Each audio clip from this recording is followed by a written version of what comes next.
लिखिए।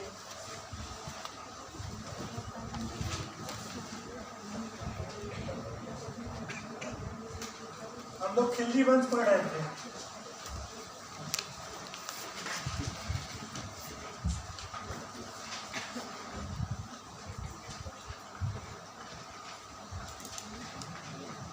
कब से कब खिल्जी वंश?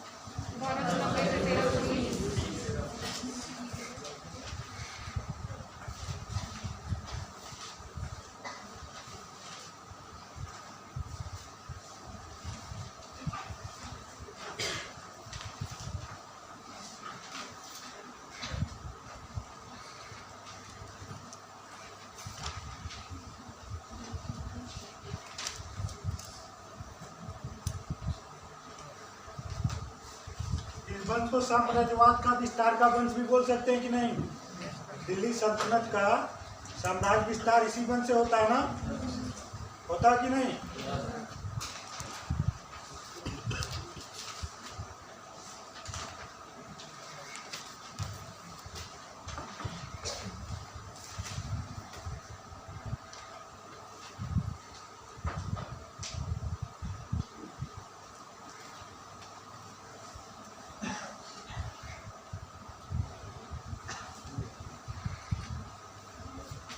आपको यूपीएससी में क्वेश्चन पूछ देगा कि दिल्ली सल्तनत का कौन सा वंश था जिसने साम्राज्यवाद का विस्तार किया, दे देगा खिल्जी वंश। नोट कर लीजिए क्वेश्चन, दिल्ली सल्तनत का कौन सा वंश था जिसने साम्राज्यवाद का विस्तार किया?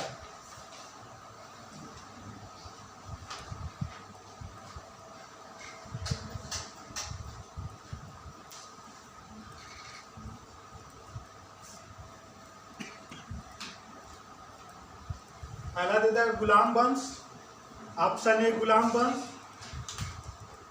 ऑप्शन सेकंड खिल्जी वंश, ऑप्शन थर्ड तुगलक वंश, और इनमें से कोई नहीं। तो कौन वंश साम्राज्यवाद का विस्तार करता है? खिल्जी वंश। और कौन शासक करता है? अलाउद्दीन खिल्जी।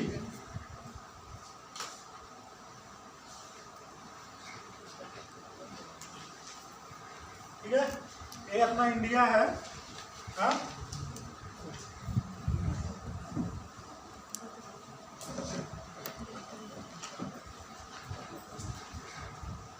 पहला आक्रमण कब करता है? देवगिरी पर 1298 में। फिर गुजरात पे करता है 1298 में। फिर रणथंभौर पे कब करेगा? 1301 में। फिर चित्तौड़ पे कब करेगा? 1302 में। उसके बाद तेलंगाना पे करता है। कब करता है तेलंगाना पे? 1303 में। तेलंगाना से ही ना प्रताप रुद्रदेव से उसको क्या मिलता है? कोहनूर हीरा। कोहनूर हीरा कहाँ से मिलता है? तेलंगाना से ही मिलता है। कोहनूर हीरा तेलंगाना से ही मिलता है।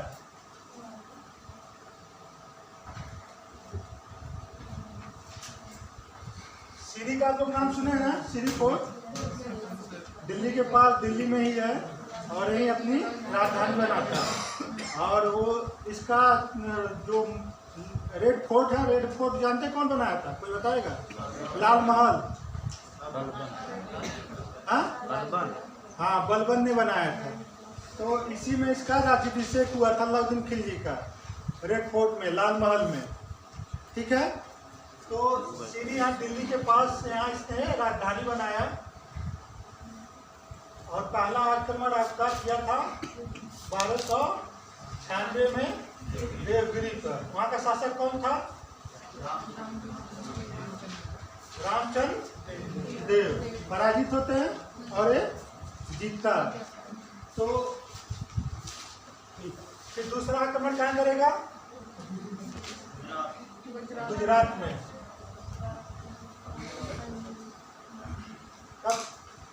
कब करता है? 1298 में। गुजरात एक पाटन वाला क्षेत्र होता है और एक अहिलवाड़।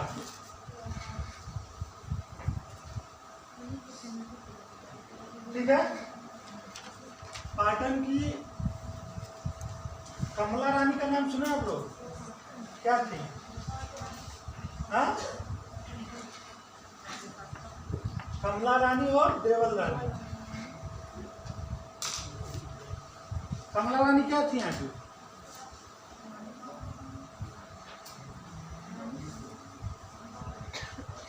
कोई बताएगा?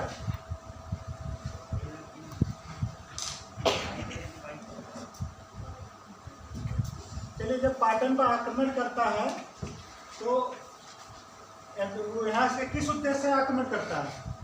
लूटपाट करने से ना धन की जरूरत होती है उसको, मेन उद्देश्य था धन का। लेकिन किसी ने इसको बता देता, कोई भी व्यक्ति यहाँ गुजरात का था, वो बोल देता है कि देवल रानी बहुत सुंदर है, तो उन्हीं के उद्देश्य से फिर अहिलवाड़ पर भी अटैक करता है। लेकिन देवल रानी कहाँ चली जाती है? यूपीएससी का पेपर देने। कहाँ चली गई है? यूपीएससी का पेपर देने। तो कौन मिलेंगी? संभवतः कमला रानी भी यहाँ चली गई थी अहिलवाड़ में उस समय, तो कमला रानी मिलती हैं। ठीक है, देवल रानी मिलती नहीं है उसको।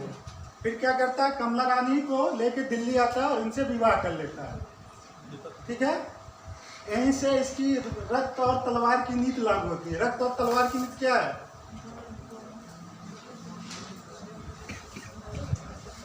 किसी भी साम्राज्य के विस्तार के लिए क्या क्या उद्देश्य होगा किसी भी राजा का? आप लोग बताइए। चलिए, मान लीजिए आपका परिवार या घर है, आप अपना विस्तार करने के लिए क्या क्या करेंगे?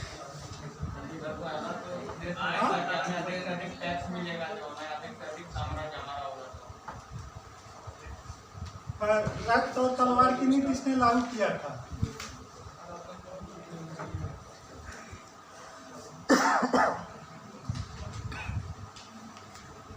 ठीक है, पहला वैवाहिक संबंध वहां कर लेता है, तो रक्त ब्लड रिलेशन पड़ेगी नहीं, रक्त का संबंध यही होता है ना। और तलवार का क्या संबंध होगा? जो रक्त से न मांगे उसे युद्ध के माध्यम से हरा देना। तो यही रक्त और तलवार की नीति थी इसकी।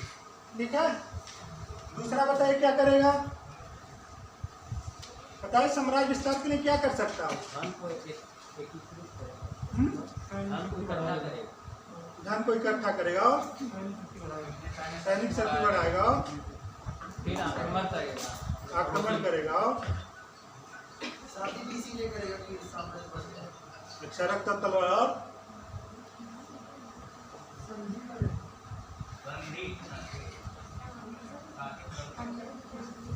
पहले क्या करेगा? अपने पॉलिसी में, नीतियों में परिवर्तन करेगा। पहले की नीतियां क्या चली आ रही थी? बलबन की काल की नीतियां क्या थी? आप लोग बलबन भूल गए हैं क्या? बलबन की पॉलिसी क्या थी? हाँ, बलबन की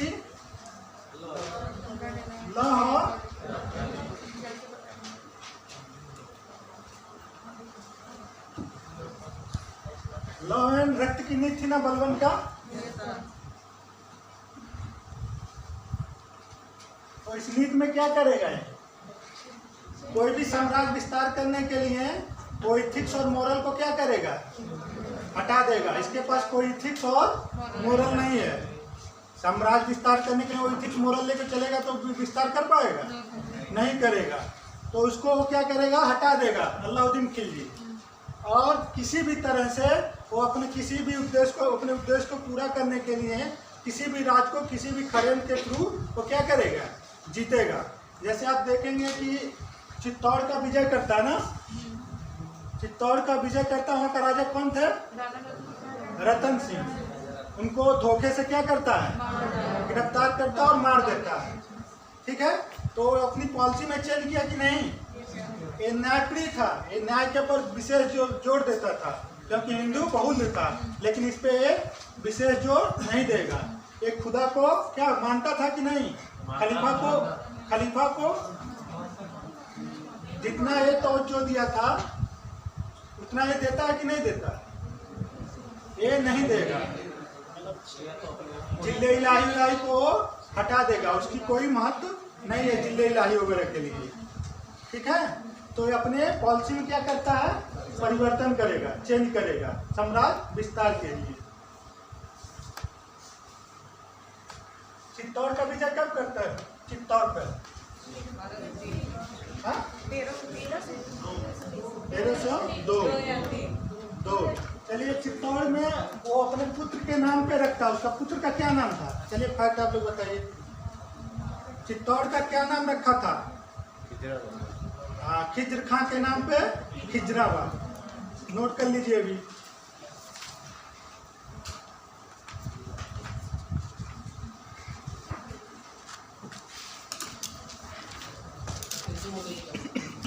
अपने पुत्र खिज्र खां के नाम पे खिजराबाद रखा था चित्तौड़ को।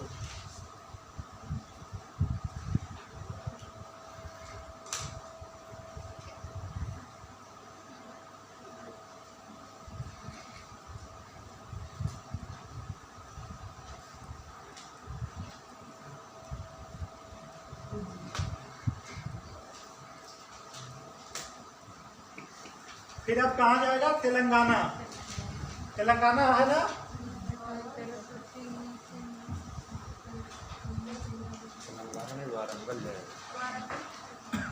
उस समय तेलंगाना बोलते थे 1303 में। ठीक है,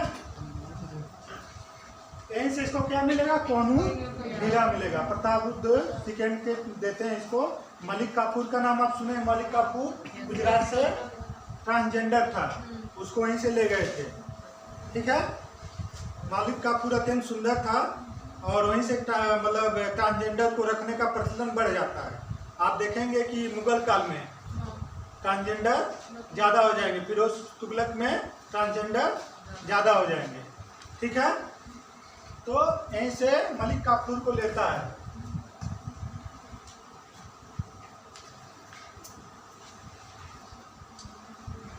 जो ट्रांसजेंडर था, और यहीं से प्रतापरुद्र सेकंड क्या करते हैं? इनको कोहनूर हीरा देते हैं। कोहनूर हीरा कब तक चलेगा?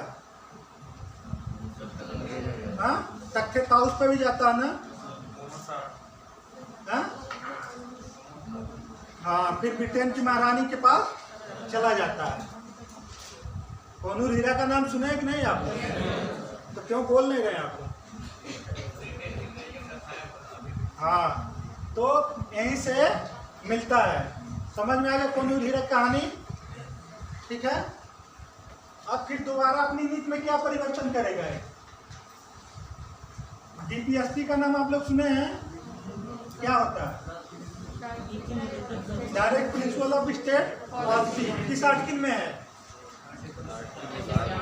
हाँ, आर्टिकल 36 से 51 तक है। 51 में क्या है?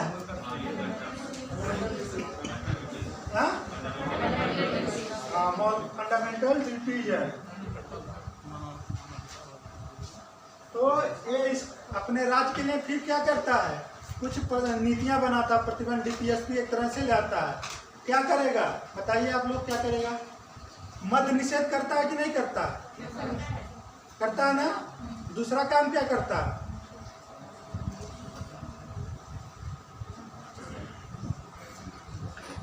पहले नोट कर लीजिए, मद्य निषेध करेगा। अमीर वगैरह होते थे उस समय ना,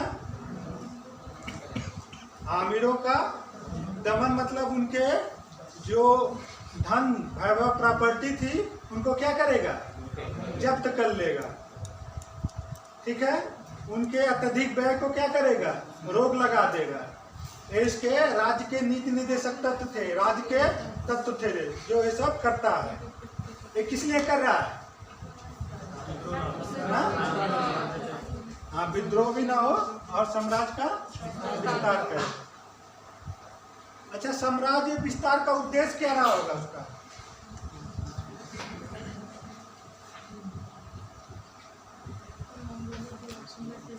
उद्देश्य क्या था?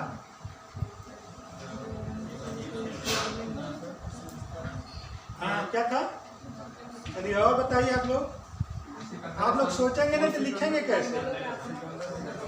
हाँ, मंगोलों के आपका मत। हाँ चलिए एक चीज और। हाँ क्या? तो जो हिंदू लोग थे मतलब उसके अगेंस्ट उठ रहे थे तो उनको सप्रेस करने के लिए भी वो ये सब पॉलिसी लेके आया। और बताइए कोई। उसने एक नया धर्म की शुरुआत किया था। मतलब आप लोग फैक्ट ही रखते हैं, सिर्फ कंसेप्ट नहीं क्लियर करें।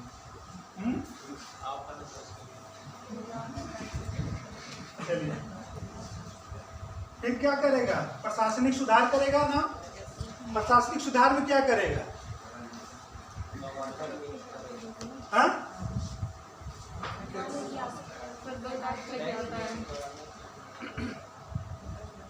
प्रशासनिक सुधार में क्या करेगा? चलिए कम से कम तो ये तो बताइए आप लोग। चलिए एक market policy, control market policy. चलिए एक और दूसरा।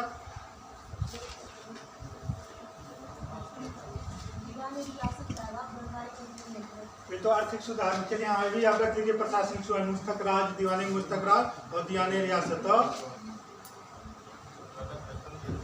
हाँ चलिए नगद वेतन। और अभी से सोचने की आदत डालिए आप लोग। मानते हैं नहीं इस चीज को? सोचने वाली आदत नहीं डालेंगे तो कैसे रट के लिख पाएंगे आप लोग? हाँ और बताइए। चलिए दाग और हुलिया। और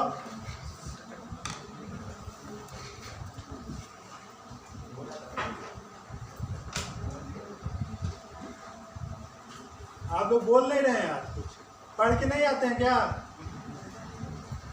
हाँ पढ़ते हैं कि नहीं पढ़ते हैं बताइए।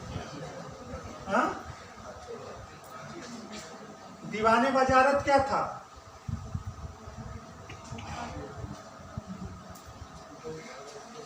हाँ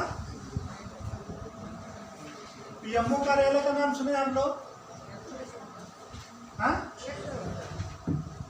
पीएमओ कार्यालय जानते हैं आप लोग क्या है? हाँ क्या बोलिए, खड़ा होकर बोलिए आप। बोलिए। मतलब पीएम के कार्यों को और अच्छे से करने में सहयोग करता है। पीएमओ कार्यालय ऐसे इंटरव्यू में देंगे। कोई बताए पीएमओ कार्यालय क्या करता है? सभी विभागों को कोऑर्डिनेट करता हो, नियंत्रित करता है ना। जितने भी विभाग हैं, चीफ सेक्रेटरी से लेके उसके नीचे के विभाग सभी को निर्देश देता है, कोऑर्डिनेट करता है और उस पर नियंत्रण रखता है। समझ में आया पीएमओ कार्यालय क्या करता है? तो वही काम दीवाने वजारत करता था। पूछ देगा कि दीवाने वजारत क्या था, ये पूछा हुआ है इसमें क्वेश्चन है।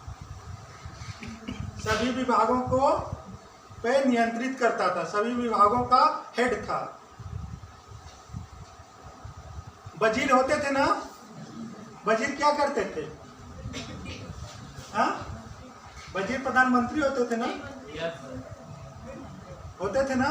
तो वही दीवाने वजारत था, वही पीएमओ कार्यालय था। एक तरह से वो सारे विभागों को देख रेख करता था। ठीक है। क्वेश्चन पूछ देगा कि दीवाने वजारत क्या था? सभी विभागों को नियंत्रित करता था। ये वजीर का विभाग था।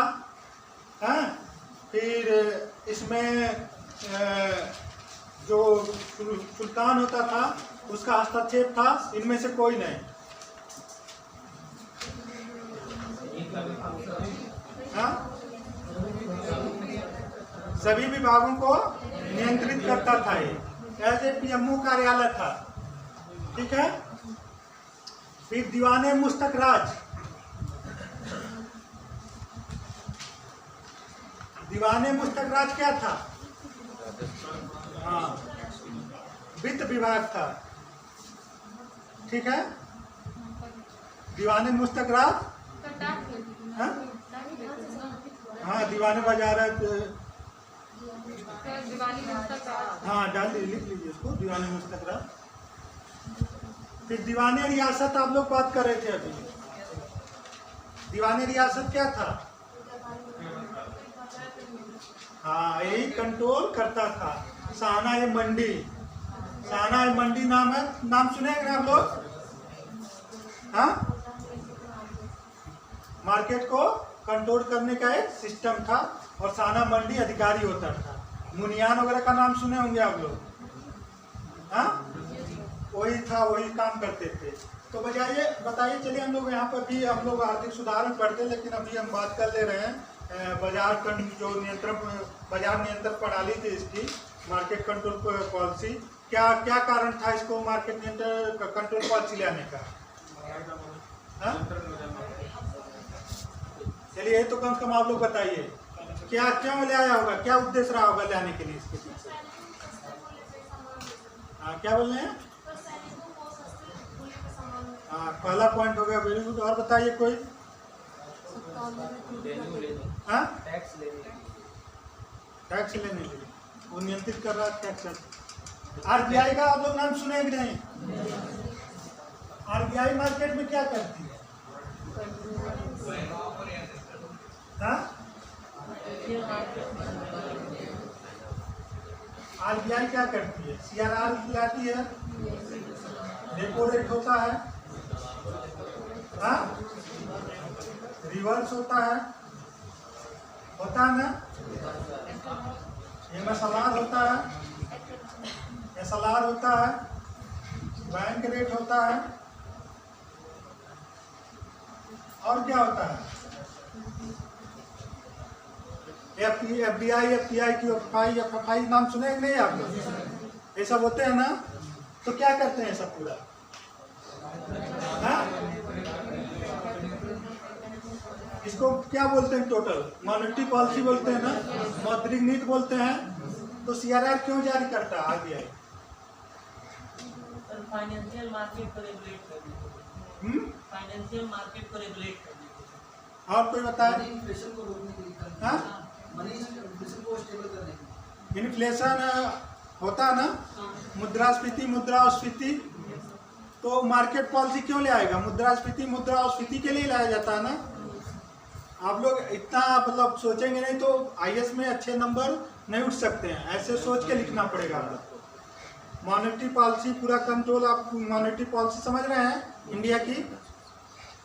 इकोनॉमिक्स पढ़ेंगे नहीं कुछ? तो वही क्या करता है, शाहना मंडी क्या करेगा? मार्केट पॉलिसी में क्या करेगा?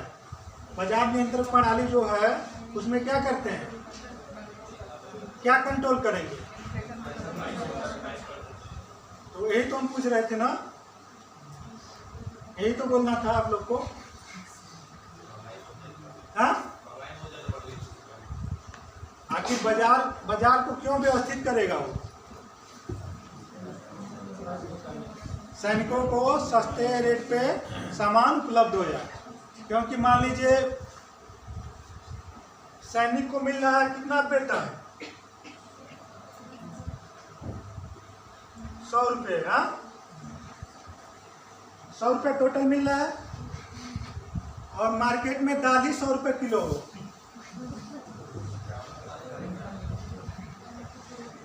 अगर मार्केट में दाल 100 रुपये किलो होगा तो सैनिक क्या करेगा? कम खरीदेगा। हाँ, कम खरीदेगा सर। खाएगा तो क्या करेगा? उसको जरूरत पड़ेगी कि नहीं मार्केट को नियंत्रित करने के लिए? पड़ेगी ना। तो 100 रुपया की जगह वो अगर 100 रुपया मिलेगा तो सैनिक क्या करेगा? विद्रोह करेगा, असंतुष्ट रहेगा कि नहीं रहेगा? रहेगा ना। तो फिर सैनिक अभियान कैसे चलेगा? तो इसीलिए अलाउद्दीन खिलजी ने क्या किया था? मार्केट को कंट्रोल किया था। समझ में आ गया कि नहीं आ गया?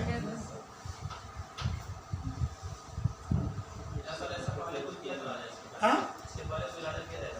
क्या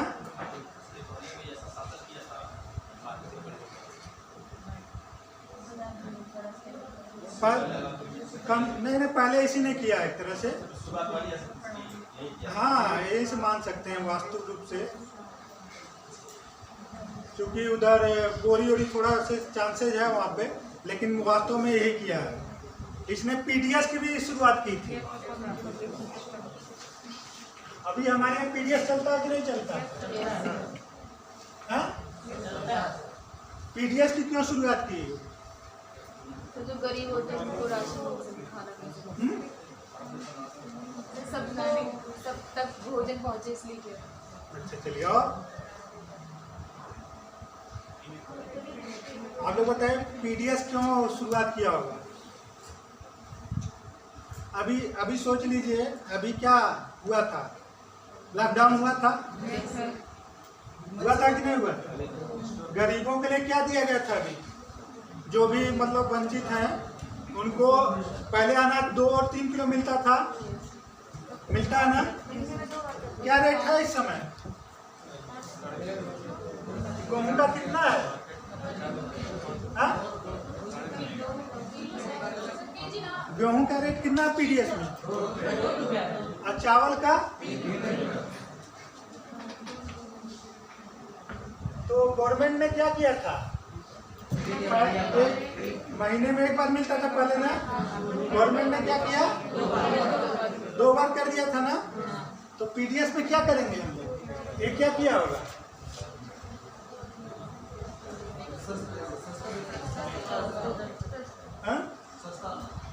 हाँ चलिए, सस्ता अनाज किया होगा। और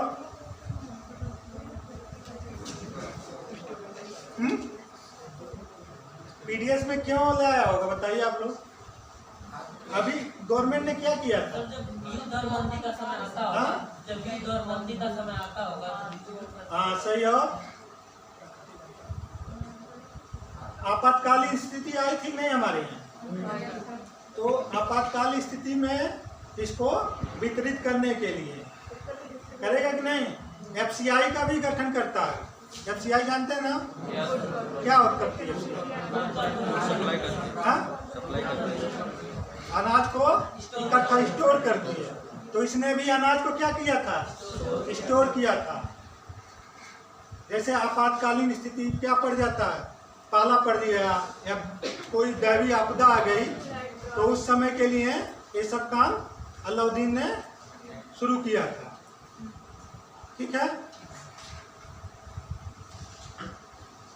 इसका पूरा सिस्टम समझ में आ रहा है ना आप लोग को?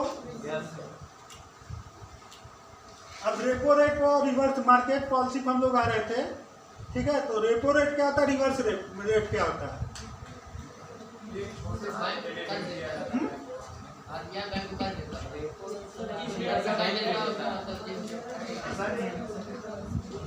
एक लोग बोलिए, चलिए आप बताइए। खड़े हाँ? 1 लाख के लिए बैंक को आरबीआई द्वारा अन्य बैंकों को उसके क्या कहते हैं ऋण दिया। अच्छा, और रेपो रेट? सर ये रेपो रेट है, रिवर्स रेट में सब बैंक आरबीआई को देते हैं। हाँ चलिए, और कोई बताएगा इसके बारे में? बताइए, खड़ा हो। सिक्योरिटीज जब हम लोग बैंक में जमा करते हैं तो सिक्योरिटीज के बदले में जब bank reserve bank commercial bank को लोन देता है तो रेपो रेट रहता है, और जब वो अपनी सिक्योरिटी वापस लेने जाता है तो जिस रेट पर रिजर्व बैंक से लेता है उसको सर रिवर्स रेपो रेट बोलते हैं। और कोई बताएगा?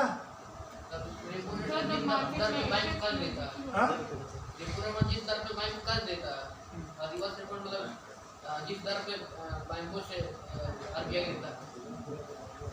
सर जब मार्केट में एक्सेस फ्लूइडिटी होती है, मनी सप्लाई ज़्यादा हो जाता है, तो उस केस में गवर्नमेंट की बिल्स को ये आरबीआई ले लेता है। उसके बाद उनको मतलब आरबीआई उनकी सिक्योरिटी को खरीद लेता है, मतलब मनी को जो एक्सेस फ्लूइडिटी हो जाती है मनी की सप्लाई मार्केट में, उसको कंट्रोल करने के लिए रेपो और रिवर्स होती है। ज़्यादा सही। और कोई बताएगा?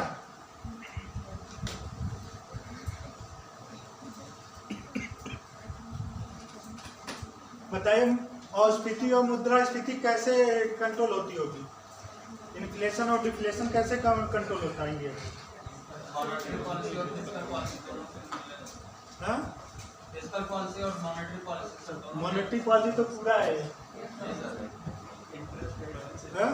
और सर इसके साथ साथ सर फिस्कल पॉलिसी भी साथ में आती है, तभी सर इन्फ्लेशन और डिफ्लेशन को कंट्रोल किया जाता है भारतीय इकोनॉमी। फिजिकल पॉलिसी में क्या करेगा? सर फिस्कल पॉलिसी में सर पी नोट सुने? जी सर, पी नोट, किसान विकास पत्र, ये किस में आएगा? मॉनेटरी पॉलिसी में आएगा, फिजिकल पॉलिसी में?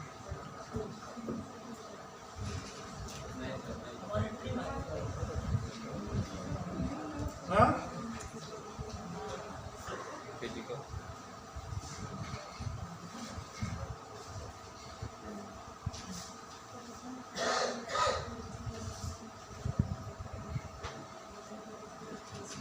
इन्फ्लेशन बढ़ जाएगा तो क्या करते हैं? इन्फ्लेशन को रोकने के लिए क्या करेंगे? CRR को बढ़ाएंगे तो क्या होगा?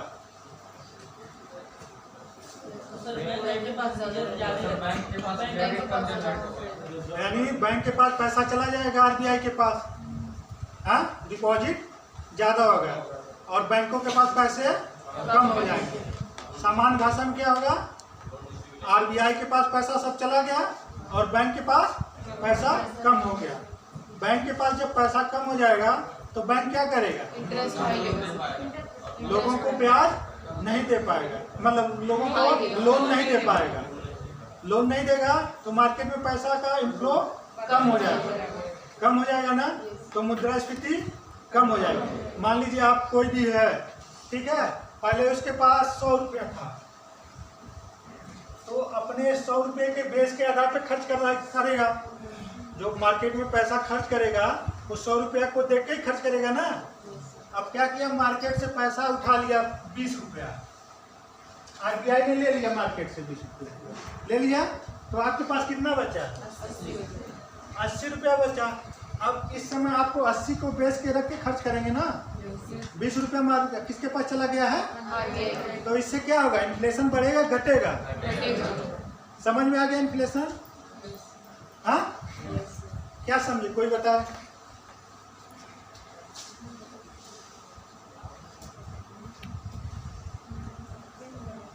हाँ बताइए।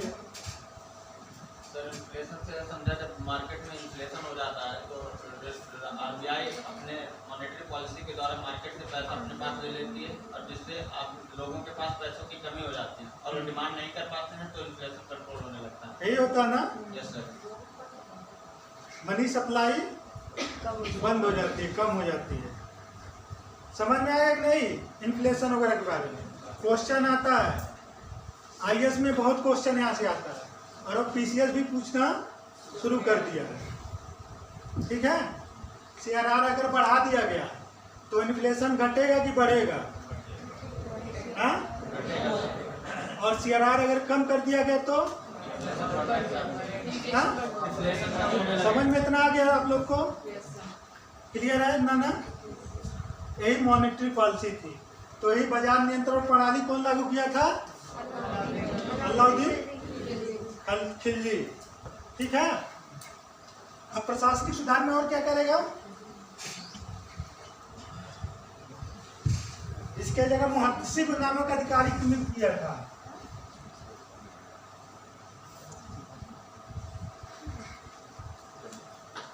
जैसे हमारा RBI है ना, वैसे यहाँ पे मुहत्सिब साना मंडी के थ्रू मुहत्सिब नामक अधिकारी था। और साना मंडी क्या था? Finance secretary. फाइनेंस सेक्रेटरी का नाम सुने आप लोग? वित्त सचिव। उसके सिग्नेचर से जितना भी वेतन मिलता है सेंट्रल गवर्नमेंट के कर्मचारियों को, उसी के सिग्नेचर से, इवन आर्मी को भी उसी के सिग्नेचर से मिलता है वेतन। फाइनेंस सेक्रेटरी बहुत मजबूत होता है। वित्त सचिव। 1 रुपये की नोट कौन जारी करता है? Finance minister. हाँ? अब समझ सकते हैं ना फाइनेंस सेक्रेटरी की वैल्यू क्या होती है। तो साना मंडी क्या था, और उसके अंदर एक मुहत्सिब नामक अधिकारी होता था जो RBI की तरह काम करता था, ठीक है।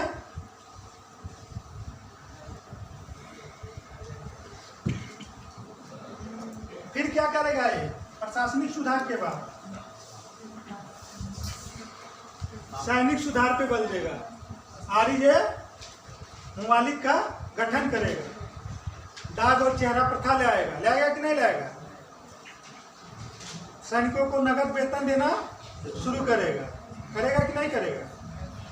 पहला शासक कौन था जो सैनिकों को नगद वेतन दिया था? यही था ना। और RJ ममालिक क्या करता था? निष्पक्ष भर्ती करता था। योग्यता के आधार पर कौन भर्ती करेगा? बताए सैनिक सुधार में क्या क्या आवश्यकता है? हाँ, गुड, वेरी गुड। अस्थायी सेना की नियुक्ति करेगा।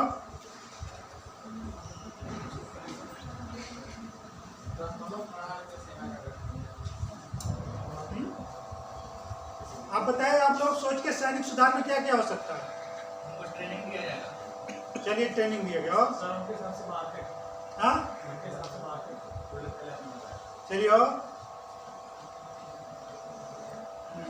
उनको फैमिली को सिक्योरिटीज, फैमिली को सिक्योरिटीज, क्या एक लोग बोलिए, कौन बोल रहे हैं? उनकी फैमिली को सिक्योरिटी, हाँ सर आदमी हथियार ले आएगा। और रेगुलर पेमेंट करेगा। हाँ रेगुलर पेमेंट। क्या रेगुलर पेमेंट।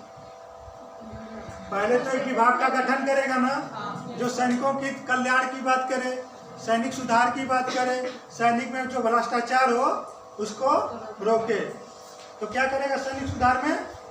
पहले एक विभाग का गठन करेगा। और उस विभाग का अधीक्षक कौन था? आरजे मुमालिक, यही था ना? मतलब आप लोग टू द पॉइंट सोचना नहीं शुरू किया अभी। हाँ, आरजे मुमालिक क्या करेगा? आरजे मुमालिक हाँ क्या करेगा? सैनिकों की नियुक्ति करेगा। ठीक है, उसमें जो भी भ्रष्टाचार रहेंगे उसमें सुधार करेगा। उनके लिए लोक कल्याणकारी या जन कल्याणकारी कार्यों को देख रेख करेगा। यही सब तो करेगा सुधार में, जिससे सैनिक क्या होंगे? संतुष्ट होंगे। उनको पता होगा कि अगर हम चले भी जाते हैं तो हमारे जो पीछे की पीढ़ी है वो क्या है? सुरक्षित है। तभी तो हमारे यहाँ सैनिक क्यों बॉर्डर पर जाएंगे? अपने ही देश की सैनिक क्यों बॉर्डर पर जाते हैं? गवर्नमेंट उनके लिए क्या क्या पॉलिसी लेती है?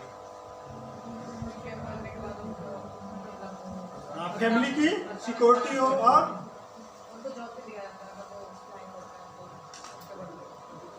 कोई बताएगा आज के युग में क्या सुधार किया गया सैनिकों के कल्याण के लिए? हाँ, सीडीएस कैंटीन सिस्टम जो मार्केट पॉलिसी वाला बात हो रहा है, सैनिक कीजिए उसके हिसाब से अलग एक सीडीएस सिस्टम होता है कि आप मास्क के मिल जाएंगे। पहले तो रिक्रूटमेंट डिपार्टमेंट गठन हुआ है, सीडीएस और किसके थ्रू जाते हैं? एनडीए के थ्रू जाते हैं ना।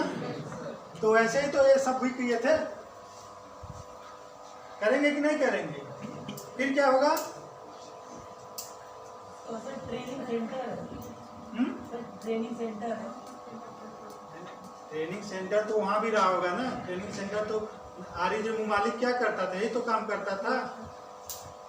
मतलब आप लोग को हम फैक्ट लिखवा के छोड़ दें, यही सही है? हाँ, फैक्ट ही लिखवा दें? आप लोग बताए तो फैक्ट लिखवा के निकलते जाएं। हाँ, ठीक है। फिर क्या करेगा उसके बाद? आर्थिक सुधार पे बल देगा ना, या राजस्व प्रणाली को सुधारेगा। जजिया कर का नाम सुने आप लोग? क्या था जजिया कर?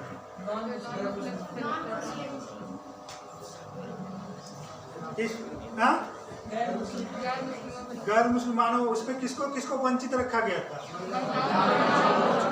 तो अभी ये रहेगा कि नहीं ऐसा? मतलब पीछे का रिवीजन भी आप लोग नहीं करते हैं। हाँ?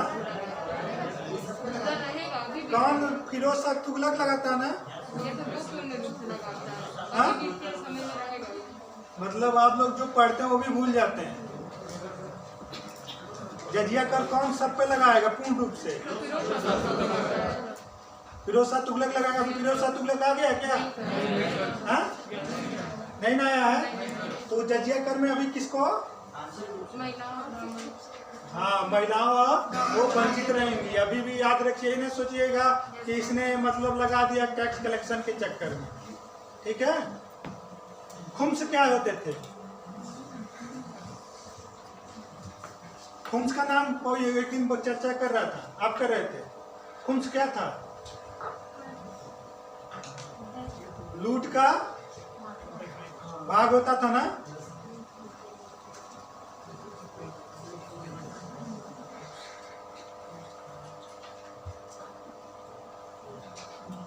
पहले इसमें 4/5 क्या करते थे लोग? हाँ, 4/5 जो सैनिक लूट के आते थे उनके में बट जाता था, ठीक है, और 20% राजा को जाता था। 80% सैनिक क्या करते थे? परसेंटेज में बदलेंगे तो कितना आएगा? 4/5 का परसेंटेज में बदलिए, कितना परसेंट आएगा? यही आएगा ना? आता परसेंटेज में चेंज करने के लिए ना। और 20% किसके पास जाएगा? लेकिन इसने क्या किया इसको? हाँ? चेंज कर देगा। चेंज करेगा, क्या करेगा? हाँ? क्या करेगा? वो तो राजस्व कर 50%, खुम्स लूट का हिस्सा करता है। जैसे मान लीजिए कहीं अटैक किए, आप लोग सैनिक हैं और अटैक किए, ठीक है, वहां से आप लोग को 80 लाख रुपया मिला, तो 8,000 रुपया मिला। 8,000 का 4/5 आप लोग बांट लिए, हाँ, और उसके बाद जो बचा वो जमा कर दिए जो आपके सरदार हो, ठीक है। लेकिन यहाँ पे क्या हुआ, अलाउद्दीन खिलजी में 80% अपने पास रखवा लिया। जो 80% सैनिकों को मिलता था वो क्या किया? अपने पास रखवा लिया, यानी 4/5 अपने पास रख लिया और 20% दे दिया सैनिकों को। तो इससे क्या होगा? राजस्व में उसके वृद्धि होगा कि नहीं? फिर एक आता है जकात। जकात का नाम सुने हैं ना? जजिया के बाद जकात कर भी है, सुने कि नहीं सुने आप लोग? खुम्स, जजिया, जकात और खराज का भी किसी ने नाम लिया था। हाँ, खराज कृषि पे लगता था, ठीक है, और जकात क्या था? टोटल आमदनी। हाँ, टोटल आमदनी पे लगता था। क्या सर? टोटल आमदनी पे लगता था। कोई बताएगा जकात के बारे में?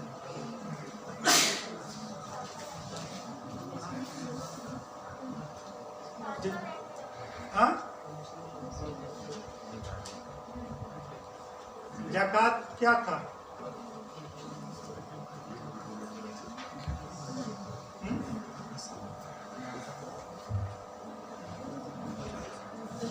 एक धार्मिक टैक्स। हाँ, बिल्कुल, मुस्लिम लोग, केवल मुस्लिम लोग ही देते थे। लिख लीजिए, सिर्फ मुस्लिमों से वसूला जाने वाला कर था और एक धार्मिक कर था।